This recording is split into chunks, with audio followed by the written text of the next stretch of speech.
Good morning, everybody. How are we doing? This is Jeremiah. We are having a webinar today, and this is going to be all on PDFs. You are going to love this. As we all know, just how important and powerful PDF files are. It's just amazing. I mean, I remember as a kid, you know, going down to the county office to get blueprint copies. That was one of the things that I had to do. And it's just funny that we live in a PDF world now. It just feels like it's been a fairly quick, to this amazing digital transformation. It's fun to be part of. But we get a lot of questions about dealing with PDFs, creating them, importing them, and this is going to tackle that start end process of pulling that PDF in. Who knows what it was? We're going to go over a lot of different variations and really arm you with what you're going to need to work with PDFs. A couple very quick housekeeping items before we knock this out of the park. How about letting you know this is being recorded, so you're going to be able to refer back to this as much as you need. And you are watching this live with us right now, so you can ask us questions. That's what that little button at the bottom of the screen, the little Q&A button. I even recommend clicking it right now. You can get that little window situated on the screen, so it's easy for you to type a question, but also you're going to be able to see the answers that we type to other people's questions. So it makes a really fun companion. This helps you appreciate that you are on this ship live and in person. And that being said, I'm going to hand this over to Jesse and take it away. Thank you, Jer, and hello, viewers, present and future. My name is Jesse. I work as an irrigation specialist here at Land Effects, and I am really excited to be presenting on today's topic. What is not being covered in today's presentation are general CAD skills and terminology. I will do my best to explain as many tools, commands, and functions and other things that I am going to be using along the way in today's webinar. And I will, of course, be explaining in depth all of the very tools and everything that I will be using to cover today's webinar. But there is a general assumption on some of the terminology that I'll be using. Same with the familiarization with construction documentation and terminology. I don't have time to go into depth on a lot of those terms. And I will also not be showing how to use Land Effects tools to complete your design. Now, that does not mean to not watch this webinar either right now or in the future. I think a really important way to learn is through exposure. And I'm going to be teaching things correctly, so it's still a great idea to expose yourself to best practices and methods early and regularly. If you enjoy the webinar format and find it useful for your learning, I have great related webinars here that will be linked in the webinar contents once this is on our website. And anytime you have a question regarding anything Land Effects or CAD, head to our support page and enter the topic into the search bar. We have documentation, webinars, short format educational videos. So whatever method it is that you learn best, we have content in that format on that topic for you. Today's webinar is based on a scenario where you as the designer receive a PDF, and that is all you have to begin the framework of your design in CAD.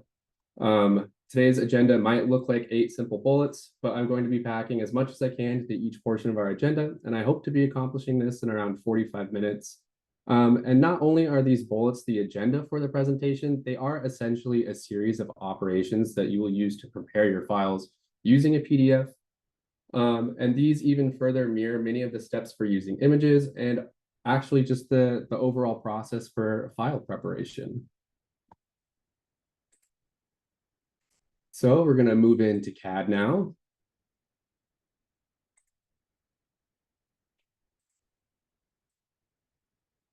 Okay. And we're going to begin by opening a new drawing. And I'm going to start this based on a Land Effects template. And so I'm going to open one based on decimal feet. And I'm going to open one based on decimal meters. because I will be working with a PDF of a design in feet and a PDF of a design in meters. And good file practice always starts with a naming structure. And so I'm just, for the sake of this webinar, I'm going to save these names as something like project name PDF base, and then something that tells me what this is. And I'll do the same in this drawing here.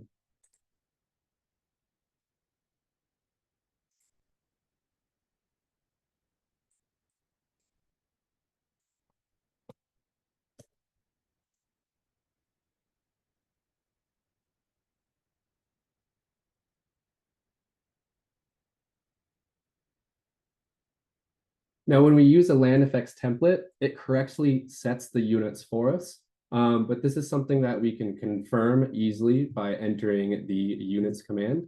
And this is a vital step so that CAD reads our line work in the correct units. We want a line, in this case, that is drawn in 10 units to be interpreted as 10 feet. And in this file, the same, we want a line that, for example, is drawn in 10 units to be interpreted as 10 meters. Now in our file, we're going to want to create a layer that our PDF is going to reside on.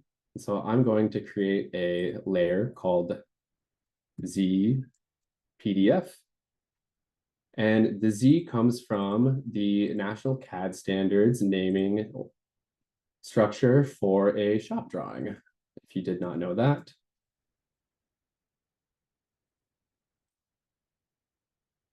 And this creates a safe layer for our PDF to go on to. We want to separate and organize our things out.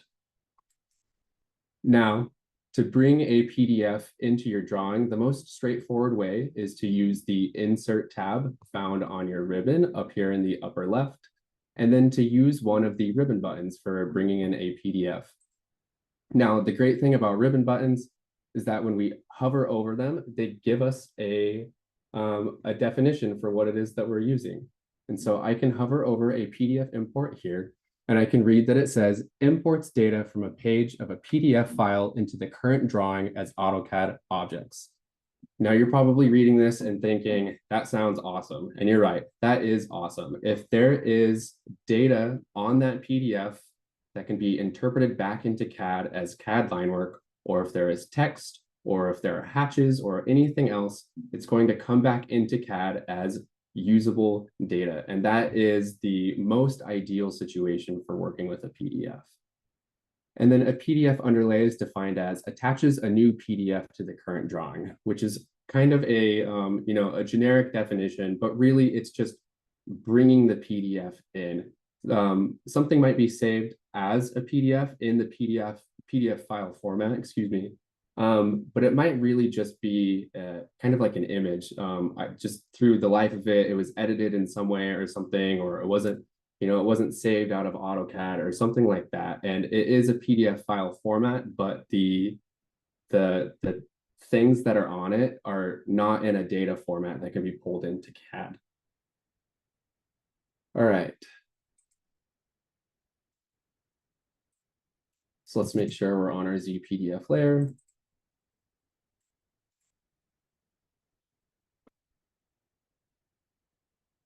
And we'll begin with a PDF underlay. And so when we select the PDF underlay button, it takes us to a file explorer where we can find the PDF that we want to bring in. And the PDF underlay dialog really just has like a few options. It has options for path type, the scale, the insertion point, the rotation. Path type here is somewhat important. A relative path is just a great base option. It means that it's a partially specified path, and as long as the folder structure is the same across multiple computers, CAD knows where the PDF is regardless of the drive. So really, this is great if you're working with other people. As long as the PDF is held in a similar folder structure on their computer, CAD is going to be able to pull it in. Scale, You can choose to specify the scale on screen. You can choose to enter a scale here. We're going to be using one of our tools to scale the PDF as accurately as possible. So I'm not going to pay any attention to the scale location here. The insertion point is very important as well. I do want the bottom left corner of this PDF to insert at 0, 0. And so I'm not going to touch anything there. And I want the PDF to insert rotated as is. And so I'll say, okay. And there's our PDF. Now in our other file, where I'll demonstrate the PDF import option, I'll select PDF import, and I'll grab my import example. Now this dialog is quite a bit more complex, but it also gives us a lot more information right away, especially if that information is available in the PDF file itself. Right now, I can see the exact paper size that was used for this plot. It was Arch D. It's a 36 by 24 inch. I can see that it is reading in the scale, and that scale that it is reading in is actually from the viewport itself. CAD is recognizing from this PDF that the viewport that was on this sheet was a 60 scale, and it is reading it as 1 to 60, but it is a 1 inch equals 60-foot scale on there. And then I have more options about like what PDF data I want to import, how I want the layers to be structured, and import options. And so I want all of the vector geometry that is on this PDF to come into CAD. That is going to be really important. I want the true type text. I want those fonts and everything that are in here to come off. And I want any solid fills that are in there to come out as well. I check the raster images button as well. A raster image is essentially what a PDF with no data on it is. Again, it is saved in the PDF format, but in a lot of ways, it is like a raster image. And I like checking that option because in the event that this PDF does not have any data that we can bring into CAD, if raster images was not checked, then it would just bottom out and nothing would be brought in. Raster images is kind of like, you know, if that happened, you would just bring the PDF in as an underlay, but in the event that that is the case, raster images will still bring the PDF in. And then if there are any images, like maybe in like the title block or there's something else placed on the PDF, it will still be brought in. I recommend using current layer in the layers option. We are going to be separating the line work out onto its own layers anyway. And I think using PDF layers or using object layers just kind of clutters the layers list. And it's a lot easier to work with it as the current layer. I don't want to import this as a block. I want to import the line work as separate editable line work. I do want line and arc segments to be joined, and I want solid fills to be turned into hatches. So I'm going to say, okay. And here we are. Here is our PDF import. And I can start clicking around on things and I can see that, yep, that is an AutoCAD circle. There are arcs. There are straight lines in here. There's line work that appears to be buildings. That's already joined together and everything. All of this line work is editable, just as if I were to been the one to draft it. And it's pretty cool. This is a really great option and a really ideal choice if we have it available to us. Back in our underlay file, once we get these into CAD, now we want to scale it. And when we're looking to scale something, we want to look for a long dimension to scale, especially with something like a PDF underlay, because we're not scaling based on exact points. We're going to be scaling based on fuzzy pixels. And I can zoom in on this PDF underlay and we can see it starts getting really blown out and it's really fuzzy. And that means the more inaccurately we are scaling a smaller distance, the greater the inaccuracies are going to be for longer distances. So you want to look for a real nice long distance, a dim line, something on there that you know that you can scale based off of. Now I'm going to be using our FX scale by reference tool to scale this PDF. This is a super cool tool that simplifies, you know, a more complex process of scaling, scaling by reference. And the tool is very conveniently found on the Insert tab next to the Import options. It is also found on the FX admin in our General Tools. And so I'm going to select it, and it's going to prompt me in the command line, which we can see in the lower left here, and it's going to prompt me to select an object. And the object that I'm selecting is the PDF. So I'm selecting the PDF, and it's going to prompt me for my first point. I'm going to turn object snap and ortho off, and it's going to prompt me for my first point. And I'm going to use this dimension line in here, and this is a metric plan. And so I'm going to use this dimension line that says 43,700 millimeters. And I'm going to click on one edge of the dimension line, and it's going to prompt me for a second point. And I'm going to click on the other end of this dimension line. And then a dialog is going to pop up, and it's going to show us our reference length. So this is what CAD is reading that line length as in right now. It's reading it as 1.33 meters. Now I want it to read as the correct length in meters. 43,700 millimeters is 43.7 meters. And so I'm going to enter that length here and say, okay. And it's going to let us know that this object has now been scaled. And I can come back in here and I can start checking things to ensure that it did scale correctly. And so the entrance to this parking lot here is 8,000 millimeters wide. And so I can use the distance command, and I'm typing DI for distance to check the distance of the points.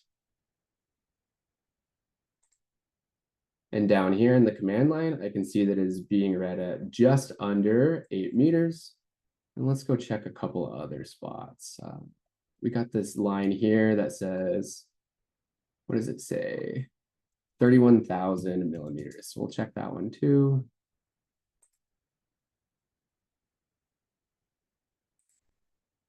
And down here, it says 30 meters. So that's great. This scaled correctly.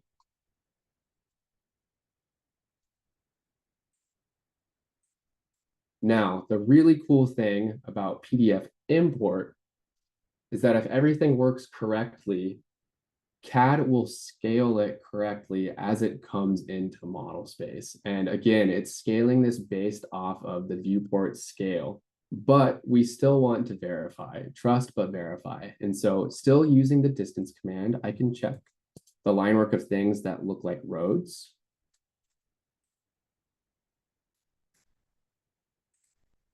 And that's reading in as 25 feet wide. I can check pathways, just looking for general context clues that this is scaled correctly, and that's 10 feet wide.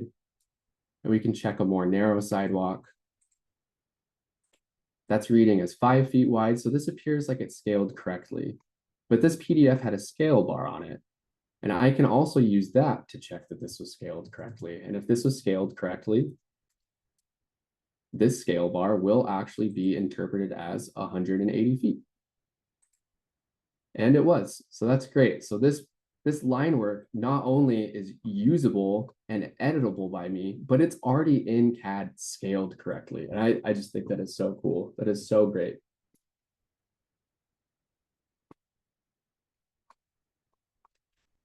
Now, this PDF has a title block on it as well.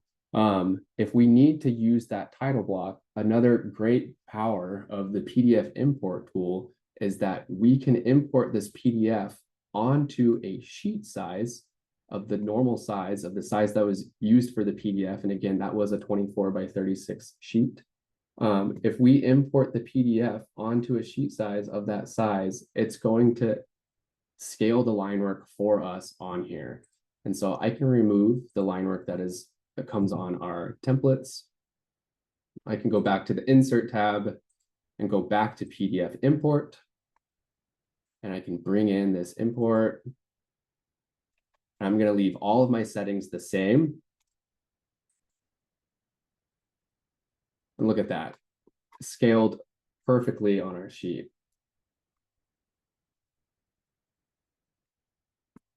Now that this is on our sheet, I can go ahead and I can remove this design line work from the inside of here. And I can go ahead and I can remove this scale bar as well. We won't need that anymore. But maybe I want to keep this north arrow from the PDF. Maybe the PDF had a cool north arrow on it and I want to keep using it. Now, because we are using a land effects template, the layers that we want to change this title block to are already in our layer list, but this is also going to be the first example of our load layers tool, because we want to take this line work that is on this Z PDF layer and we want to move it into other layers. One, so that it is separate from our Z PDF layer, but then also so that we can start controlling line weights and line properties and everything.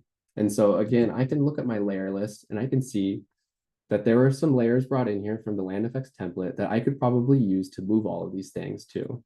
But if I wanted to, I could pull in more layers using our load layers tool. Now, these are layer states. We call them layer states. These are LandFX layer states that we have already created that can be used for any number of things. And it is a complete layer. It has its line types, it has its colors, it has everything already applied to it.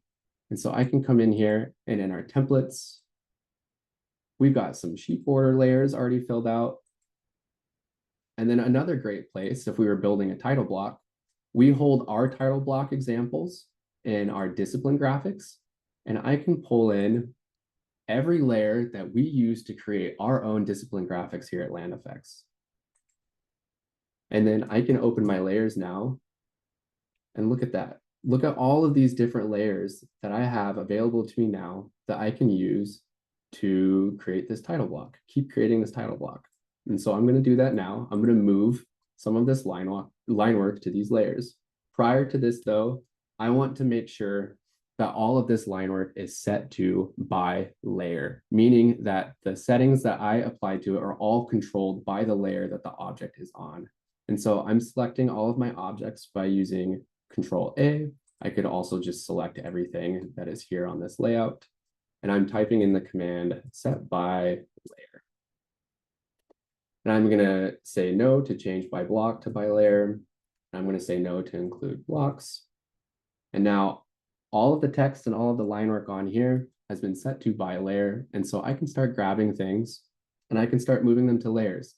Now, what if you have no context for what layers that you need to move things to? What if you're not even sure? Well, we can use our LandFX templates as a basis for what we should be moving things to. But what if we don't even know what layers we want? Our title blocks on our templates are brought in as blocks. And so if I select it, I just select the entire block. I don't know what individual layers these things are on. So we have a very cool tool called Xlayer that can read the layer information in Xrefs, and it can also read the layer information in blocks, and it can read it in your live drawing as well. And so I'm going to use Xlayer to investigate what these layers are, because I want to use this LandFX template as a basis for what I change my title block stuff to. And that is really important, especially if you're using the LandFX CTB, because this LandFX template is already set up for the LandFX CTB file, so everything plots at those intended line weights. So I can come back in here to my actual working sheet, and I can start grabbing line work, and I can just start moving it to things.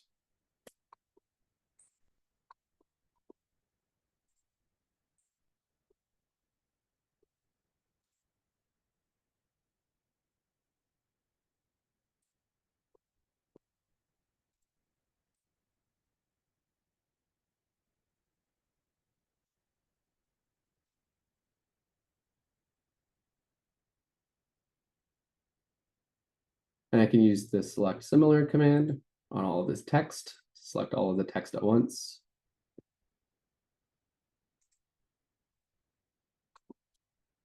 And since I brought in those discipline graphics layers, I should have some north arrow block layers in here that I can use. All right. My title block has been changed to layers that match the LandFX CTP file. And I can run a plot preview using this little magnifying glass on top of the piece of paper up here, just to check that what I did to the title block is headed in the direction that I want to go. And I think that looks great. So now we need to turn this line work into its own DWG file, because we're going to turn this title block into something that we can use as an Xref.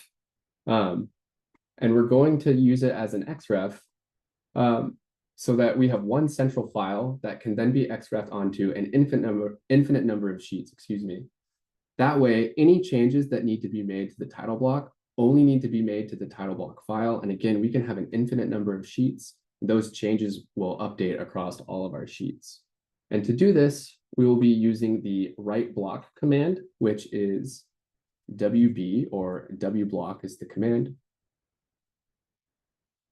And I want my base point, again, my base point as 0, 0 is really important here because that's what's going to allow the title block line work to place correctly on the sheet. And I can set a save location here. Your title block, it's important that it has a discernible layer naming standard to it as well. And so I'm just going to do something simple like project name title block 24 by 36. I'm going to say okay, and it's going to prompt me to select objects. I'm going to select everything on this title block and hit space to enter the command and say okay. And now all of this line work has been saved at the appropriate scale as a separate DWG file. And we can test to make sure that this worked correctly. And so I'm going to make a copy of this layout because I don't want to remove this line work on here just in case I need to do the W block, the write block process again. So I'm going to make a copy of this layout. And in my copy, I'm going to remove everything. And I'm going to use our FXref tool to bring in this title block to test that I set it up correctly. And so I'm going to select FXref. You can also alternatively, if you like entering commands, I'm a command person, you could type in the FXref command. And it's going to prompt us to pick a file. I'm going to select the title block that I just made. Now, FXref is a floating dialog, which means I can move this around and I can interact with the line work behind me. And I can already see that the title block is placing onto this sheet correctly. So I set it up correctly. Again, it's really important that our origin is 0, 0, because that's how we set up the title block as we were creating it with the write block command. And I can say, okay. And I can see that this is one singular unit. It is a externally referenced title block onto this sheet.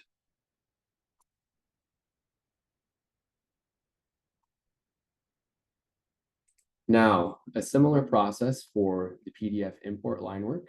I can go ahead, because all of this information is going to be held in the title block, I can now remove it out of here. And now we're going to move this line work that came in with the PDF to layers. And you can create your own layers.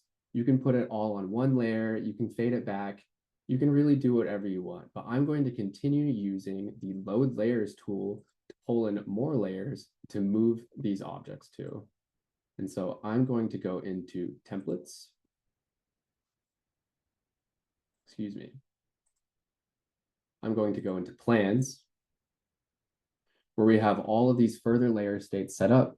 And I'm going to use this site-based layer state. And I think this is going to pull in every layer that I'm going to want to use. And again, after bringing in layers, I can type LA to open up my layer properties manager. And just looking at this, I can see that I just brought in existing building, new building, back of curb, front of curb, match line, parking stripe, center of road, edge of road. I just brought in all of these layers, and that's great. And so I think that's every single layer that I'm going to need. And so your approach to how you set up this line work that you brought in from a PDF, it's completely up to you. I'm going to select all of the line work, and I'm going to move it to our back of curb layer, which uses layer 8, or color 8, excuse me. Our back of curb layer uses color 8, which plots as a really nice thin line. And then I'm going to select buildings. I'm going to select everything that looks like it's a building.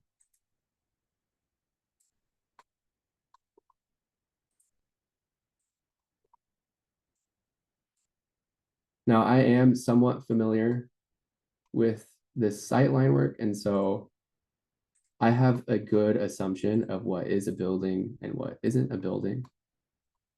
And I'm going to move all of this to the existing building layer.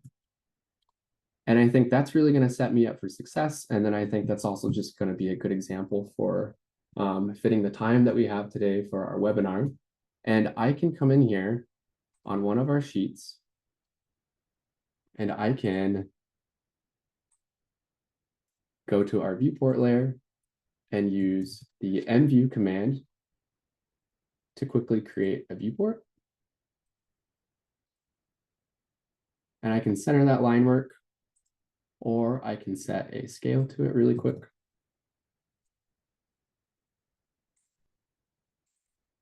And again, I can plot preview to check my work as I go. And you know, I think that looks pretty good.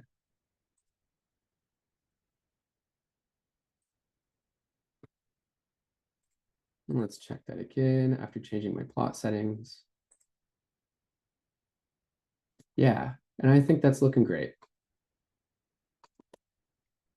That's going to work for me as my site base. Now, in the PDF underlay, the big question, to trace or not to trace? I think we're really big supporters of tracing. One, we can see right away, again, this PDF, it's real fuzzy in here. Tracing is just going to be a lot more legible and more accurate line work or line work visibility and everything. It's just going to be a lot easier to read. And then also tracing gives us things to snap to. It gives us line work to use as boundaries to infill hatches and things like that. And so we're big supporters of tracing. Tracing isn't something to really be like afraid of or hesitant from. And it can be a really quick process. It's no different than drafting. Tracing this, it would simply just be using polylines for everything. And I have gone ahead, I have already traced this, and I have this prepared as an example.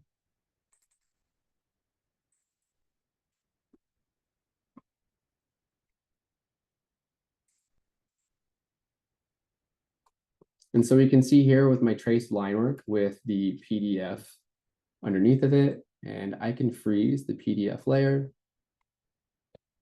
And we can see what my traced line work is. And I just used polylines for all of this. And I threw in some text, some existing building text.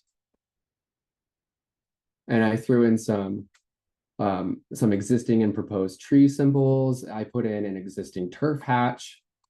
I put in some parking striping. I put in a limit of work line, and I used that. I did all of this using our imported layers from the load layers, using our already created layer states.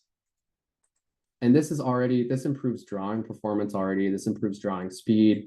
This is already more legible to read and understand. Like I said, we can snap to things now. It's going to make our drawing a lot more accurate. It's going to make it a lot easier to work with. Now, looking at it, you can see things are, a little funky, a little wonky.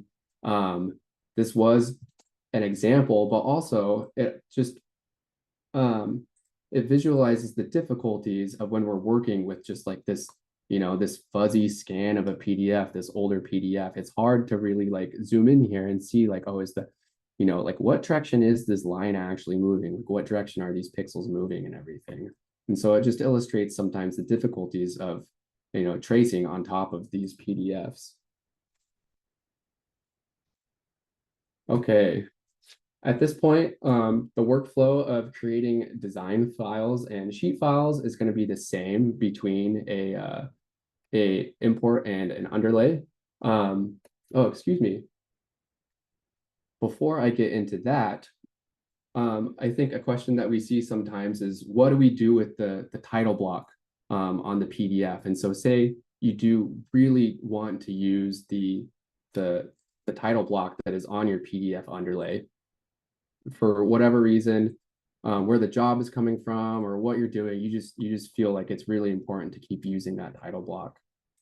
So in a similar workflow to what we did with the PDF import title block, my suggestion for this would be to bring the underlay onto your sheet. and it's going to come in as a tiny guy. But we want to bring in this PDF onto a sheet size, similar to the PDF that was used to create. And we can see in here that this original drawing size was done at an A1.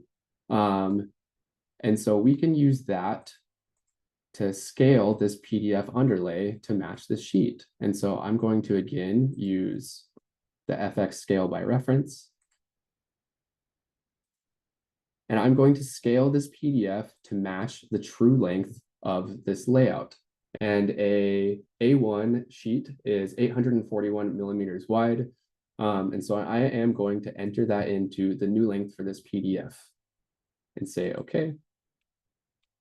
And now our PDF matches the dimensions of our layout. And the same process that we did for the underlay line work, if you really want to use the title block that comes with your PDF, you would just start tracing here and then moving things to layers, the same process that we did for the other things.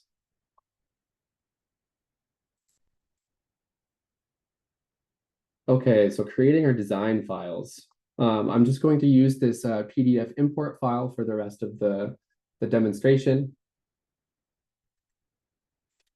And to create our design files, I'll close out of these.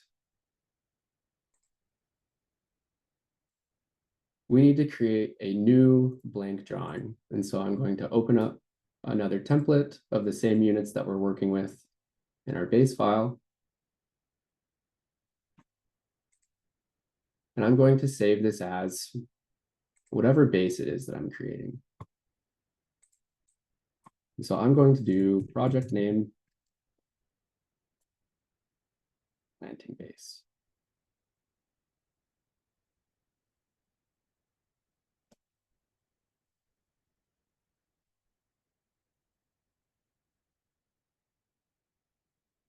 I'm going to make sure I'm saved in here so that this is the most up-to-date work. Now we are going to Xref that site-based line work that we have created into this file. We're going to use the Xref command again.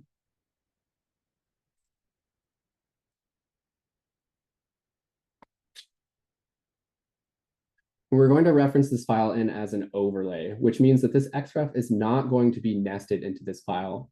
But this is the most headache-free and beginner-friendly way of Xrefing files. And we do have great documentation on the difference between overlays and attachments, best practices, and how to set everything up correctly. But we're going to bring this in as an overlay, and we're going to keep all of these settings as is. And again, if Xref is a floating dialog box, that means I can start previewing my line work before I completely Xref it in here. And everything's looking correct. I'm going to say okay. And then just quickly, I'm going to use the distance command again, just to make sure that was brought in correctly.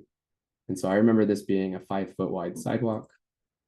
And that looks correct. And I remember this being around a 25-foot wide road.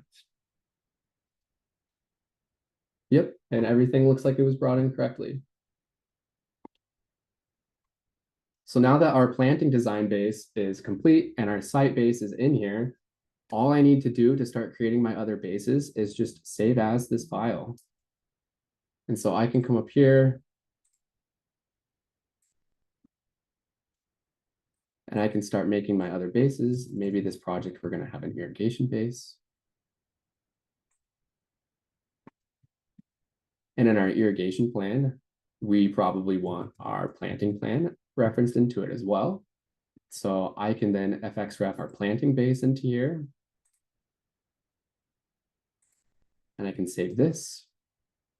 And now this irrigation base that already has our site base and our planting base referenced into it. What if I need a lighting plan? Well, now I can just save this as our lighting base.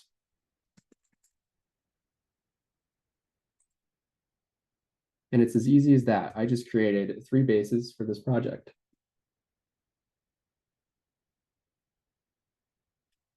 All right, now we can create sheet files. So again, we can start out by making a new file.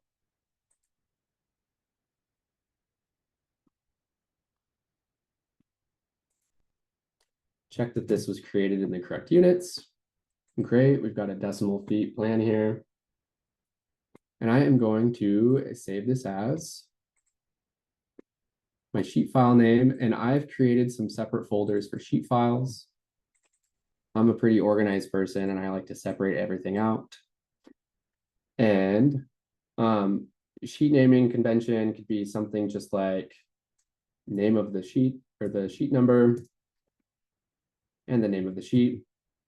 Maybe our planting plan is going to be our 200 series sheets. So I can save this as L201 planting plan. And in model space, we are going to Xref in our site base.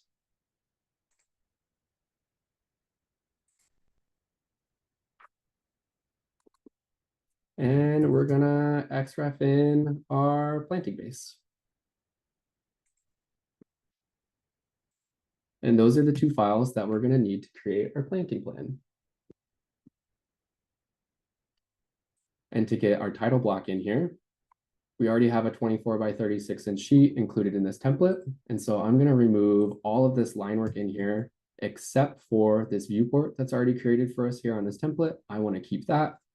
And then FXREF, our title block in. And there's that title block we created.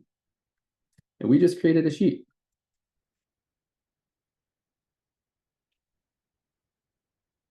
Now, this site is large. And if you remember, the scale in our PDF was a 1 inch equals a 60-foot scale. But we need to split this site up into 20 scale sheets. We're going to be showing our design information on sheets with viewports of 1 inch equals 20 scale. And this is an important step that we need to start, visualizing a solution for, because we can come in here and with this viewport that's already existing on this sheet, we can center our line work. And I am doing that using the zoom extents command, which I can input by double clicking the center of the mouse wheel. And I can set a scale here. If I set a 20 scale to this viewport, we can see comparatively to how large the site is, how large our design site is, how little line work we can show in one of these sheets. And so we need to start visualizing a solution on how we're going to approach splitting this site up into, X number of 20 scale sheets.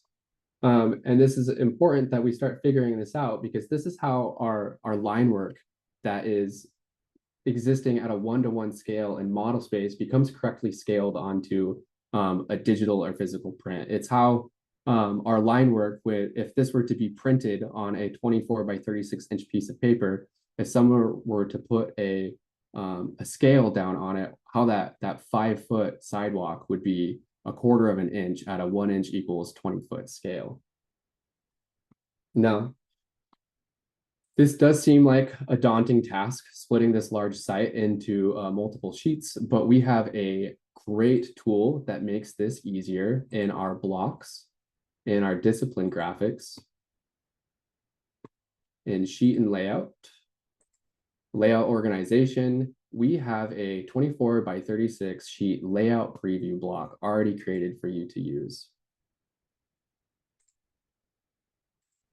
And I can set this off to the side, and I can select it, and I can see here that there's this button over here. And this button, this guy right here, is a dynamic visibility state toggle, meaning that this is a dynamic block. And I can select it, and I can see that there's a preloaded list of scales in here.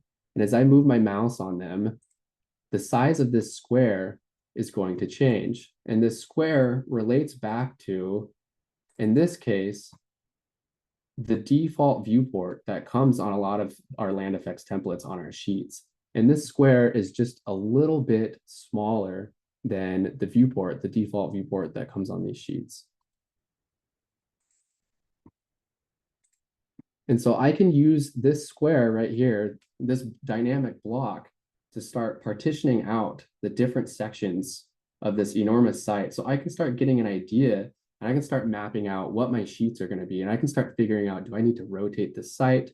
How are we going to need to build things out? Are we going to need different sized viewports? And yeah, I can start copying this around and I can start doing that. Before I do that though, I am actually going to place a piece of text inside of there. I need to make sure that I am on the correct project and preference set so that I can get my text styles in here. I'm going to place a piece of text on the inside of this block before I start copying it around this sightline work so that I can use it to reference what sheet number I should be associating my viewport to with what sheet preview block. And so I'm going to my text manager, found on the FX site ribbon, and I've created a text style here called sheet preview title.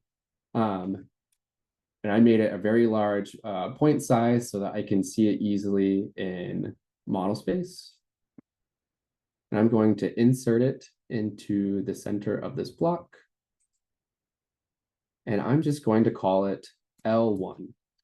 I don't need to call it L201 or L301 or anything like that. All that I need to know is that in each series of sheets that these are pertaining to, this upcoming block is going to be the first one.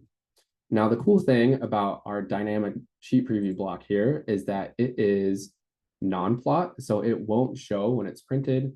And so I actually want to move this text to that same layer there. That way, if I want to freeze things, I can freeze them together. And then that way I know that this text isn't going to print. And I'm going to move this into the exact center. And now I can grab this and I can right click to copy selection.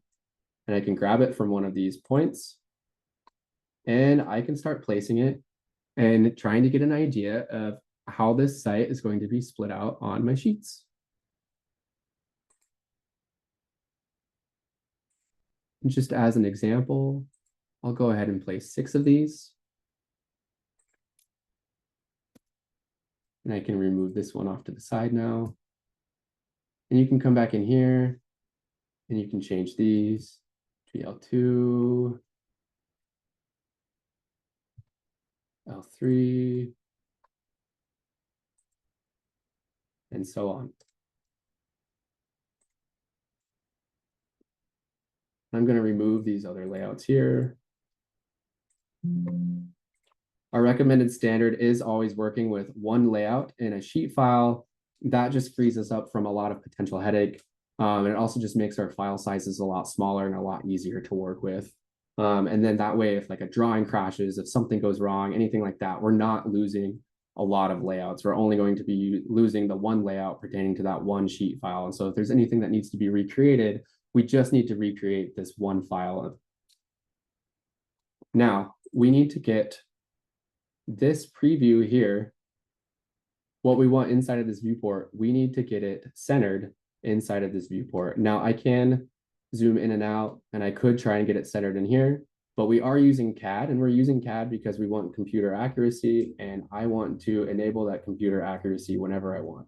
So I can type Z for the zoom command, and I have an object down here in the lower left corner. I know it can be hard to see sometimes, but if that first letter is in blue, that means we can just enter in that letter to use that option of the command. We don't need to, you can, but you don't need to click on it. And so I'm hitting Z for the zoom command, and then I'm pressing O for object. And I am going to select an object inside of this viewport. And I'm selecting that sheet preview block there. And when I hit spacebar to enter the command, it has perfectly centered that sheet preview inside of our viewport. But we're working with 20 scale here. And so I want to select this scale button, and I want to enter in my 20 scale viewport. And I'm going to say, okay. I'm going to say yes to set the active viewport scale. And now look at that. It is perfectly centered inside of our viewport. And a very important step always after finishing setting up your viewport, lock it. And then I can exit out of my viewport. There are several ways to activate and deactivate viewports. I like double clicking inside of them, and I like double clicking out. You can also use the MS command for model space, and you can also use the PS command for paper space to activate and deactivate viewports.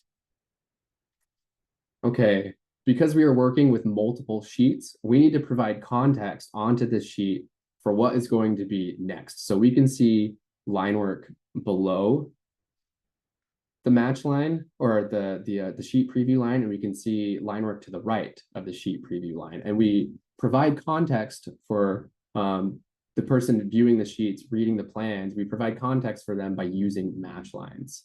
And we also provide a great match line block, another dynamic block. And it is found in the same section that the sheet preview block was found in. And we want to snap this match line. We want to snap this match line to the sheet preview line work that is inside of the viewport. And so I'm looking for the midpoint on here to snap it to. And then we can use ortho to rotate it correctly. Oops. And I probably should have had ortho on before, just to make sure that I was rotating based on those 15-degree angles. And we'll place a match line there. And that would be, we're working in sheet L201 and moving left to right, bottom to top. Our next sheet is going to be L202. So we can type L202 in there and say okay. And then we're going to place a match line here as well. And that sheet would be, this part does get confusing sometimes, but that sheet is going to be L204. Now, this match line block is dynamic as well, and this is a very, very cool block. We have an option here to flip what side we want the text on. And so I want the text on this side, and then we have another visibility state option here for what side we want the mask on. And I want the mask and the text on this side because I do want to show like a preview of this line work, but it's not what we want, it's not the important thing that we should be looking at on this sheet. And so I'm going to mask it out a bit. And then the text provides context for the viewer where they should be directing their eyes.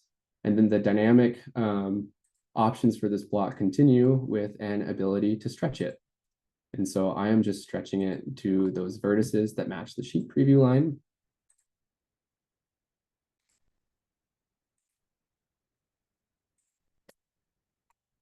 And we can run another plot preview and we can see what this looks like. And that's awesome. That looks great. We have a perfectly centered viewport of our site there. We have a match line with a great mask on it. And I need to change these. And it's really easy to do so just using these visibility state toggles. And I can preview that again. And we have match lines on our sheet. Now we need to keep creating our sheets. We're going to have a lot of sheets. If we're designing on this entire line work, if this entire site is our project site, we're going to be creating a lot of sheets. And once we already have one of them set up correctly, it's a breeze to keep setting them up. And so I can just simply come up here and I can save as. I can say L202 planting plan. And actually before that, I'm going to make sure that I have saved here. Always make sure you have saved before you go to save as, because a save as doesn't save the current file that you are working in. So I can say L202 planting plan.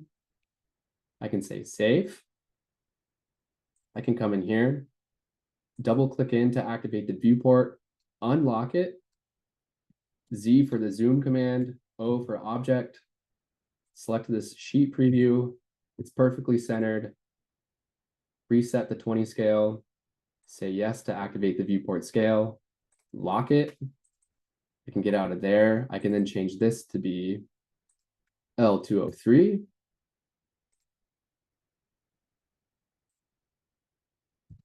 L205. And then I can add another match line here. And then I can continue creating my sheets.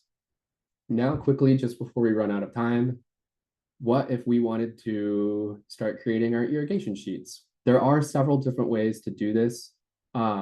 Really, the biggest inhibitor to doing this quickly and correctly is just that we need the irrigation base in there.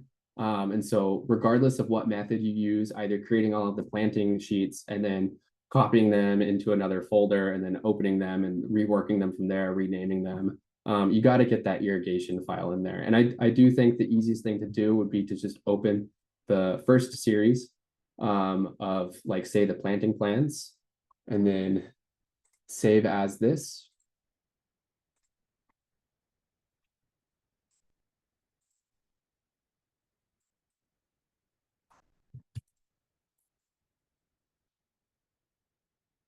As the irrigation plan.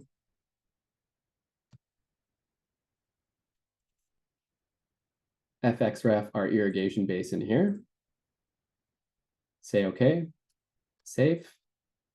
And then I can either keep doing that with all of the planting plan series sheets. So I could set up the entirety of the planting plan and I could just keep saving those as and then Xrefing in, or I could just start the process over again like I was doing with the planting plan, where I would save the irrigation base as L202, and the process continues. All right, and that really brings us to the end of the material that I have for today.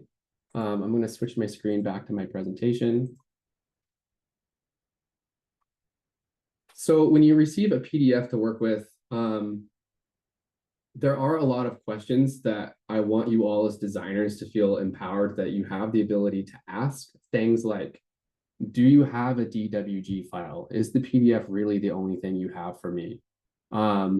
Do I need to use the title block? Do you have a title block that I can use? Are we okay to use our own title block? Which will, all those things will save you some of the work. Don't feel like because you receive a PDF that you absolutely have to work with that PDF. Feel free to continue to ask questions to find out if there are other materials available for you to use to start your design files. And just take things slow. You always have time to set things up correctly, but you should never plan to have time to fix issues because you chose to not set things up correctly. And the only correct time to do it is always at the beginning. All right. Jer, are there any questions? We have some really great questions, but yeah, I think that the first one definitely to show, really good question. Just what's the best way to then mask a PDF underlay, or to just even get it to print lighter colors? Sure. What would you say, Jer? What do you think the best way to do that is? Well, let's see. So can you just through the the layer um, palette? Because they're still just going to be layers there when it was imported, right? Because I think because you can still do VP clip if you need to clip it, and then if you or you could do a wipeout if you need to do that, and then if you just want to screen back the line work, still just going to be line work that's on certain layers. So I would imagine it would just be that way, right? Yeah, I think so too. Let me get my layer properties panel open here. So I think, again, a really important reason to create those layers that we're bringing our objects onto, because anything I apply to this ZPDF layer is going to be isolated to just the PDF layer.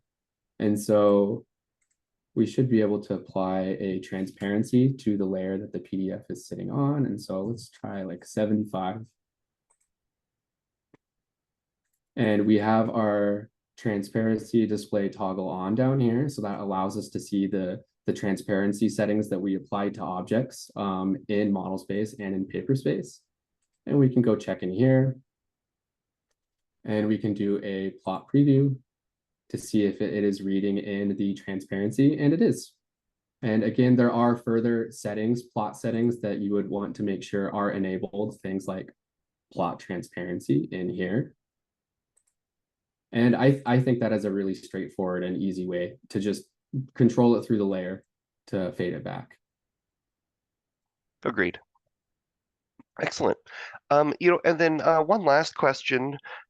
Jade just mentions they've tried multiple times to wrap their brain around this whole one drawing per sheet, and just for some reason not grasping it. And so I just wonder if you have any advice for a way to just think of it that might help break through on why it's so important. But is there any tips you would give for someone who's just struggling with how to pull that off? Yeah, well, we have our many reasons here at Land Effects, but I like to view it kind of just as like being as organized as possible. Again, it really keeps your DWG file size down. Layouts bloat files. And then that bloat, that file increase size starts slowing things down. So just for, optimal drawing performance, keeping one layout in there as well. And then again, from our side of it, because a lot of us work tech support, we see people with files that have 12 layouts in them. That file crashes, something happens to it, it gets deleted, it gets corrupted, something bad happens to it, you lose 12 layouts. And that's just really unfortunate. And if you have one layout in there, if anything wrong happens to that file, it reduces the amount of work that you potentially have to recreate. And I don't always like approaching standards from like a fail safe, but sometimes that is just how you need to approach it. Like, really, I am setting myself up for success in the future, that if something is to go wrong, there's less work for me to do. But then also really those smaller file sizes, just better organization, faster files, that's a really great part of it too. And then I think a lot of people, the sheet set manager can be hard to understand and to learn, but then that's when the power of the sheet set manager comes into play too, of being able to create our sheet sets and organize all of those files together and be able to plot everything together at once. And I do have that webinar will be linked with this webinar on our website so that people can go and watch that one as well. Great. Personally, it was always unfortunate when they invented paper space and then made it an unlimited number of layouts. And I really wish they would have just simply made a simpler sheet set manager and have a DWG can be either a model space or a paper space. That's my preference. I know it might be, I know I'm out. People like, what? You're crazy. But I just think it would be a simpler, better way to do it. There's nothing wrong with having 30 DWG files in a folder if you actually have 30 sheets.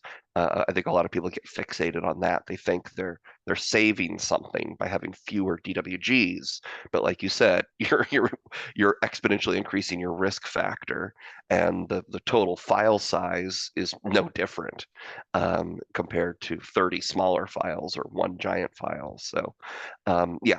Excellent tips. Hey, you know what? On that note, look at that. It is time to get out of here, get some lunch, enjoy this beautiful weather. I hope you're having beautiful weather wherever you are. It's a great day here. I'm going to go enjoy this weekend. I beseech you to as well.